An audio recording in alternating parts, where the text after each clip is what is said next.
নমস্কার। আজকে শুভ চতুর্থীর আপনাদের সবকে শুভেচ্ছা। আমি সত্যবাতা থেকে মৃণালকান্ত সিংহ। আজকে যে বিষয়টি নিয়ে আমি কথা বলবো সেটা হচ্ছে যে আমাদের মাননীয় স্বরাষ্ট্রমন্ত্রী আজকে কয়েকটি পুজো উদ্বোধন করতে কলকাতায় এসেছেন। তিনি পুজো উদ্বোধন করেছেন, বিদ্যাসাগরের জন্মদিনের শুভেচ্ছা জ্ঞাপন করেছেন। একটাই কথা তিনি বলে দিয়েছেন রাজনীতি সুলভ, সেটা হচ্ছে 2026-এ বাংলায় সরকার পরিবর্তন করতে হবে। এই কথা বলা মাত্র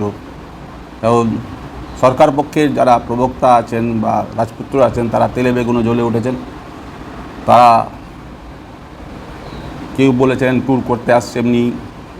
তো আমি যারা বলছেন তাদেরকে বলছি, আগে আপনারা মানুষকে বোঝাচ্ছেন যে 3 লক্ষ কোটি কি 4 লক্ষ কোটি আপনি কেন্দ্রের কাছে পাবেন বা দিচ্ছে না কেন?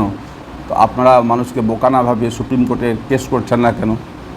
নানা অন্যায় মামলায় তো আপনারা কেস করতে চলে যান সুপ্রিম কোর্টে। কপিল সিব্বল আর মনু সিংভি আপনার উকিল। তো এইটা যে আপনাদের কেন্দ্র যে পাওনাটা মেটাচ্ছে না, এর জন্য কেস করছেন না কেন? আপনাদের কেস করতে গিয়ে লজ্জা লাগছে? আর একজন যিনি বলছেন যে বিজেপির স্বরাষ্ট্রমন্ত্রী আসছেন, ট্যুর করছেন, ঘুরে যাচ্ছেন, এখানে তাদের নেত্রী আবার পুনরায় আসবেন।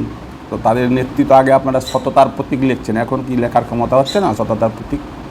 কেন লিখছেন না এখন সততার প্রতীক?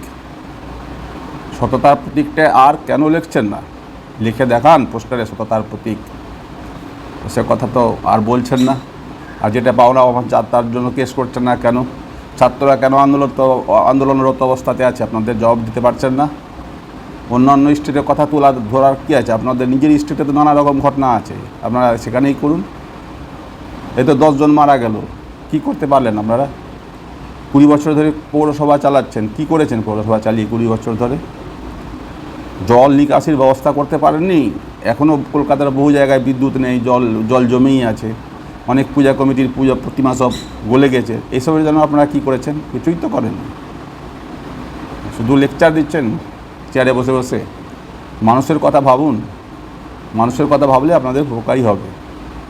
নমস্কার। আমি আজকে এই ভিডিওতে এইটুকুই বললাম, কারণ আমার সময় সীমিত, 3 মিনিটে আমি ভিডিও করি। আপনারা সকলে ভালো থাকুন, সুস্থ থাকুন। আমার ভিডিও লাইক, শেয়ার, সাবস্ক্রাইব করবেন। নমস্কার।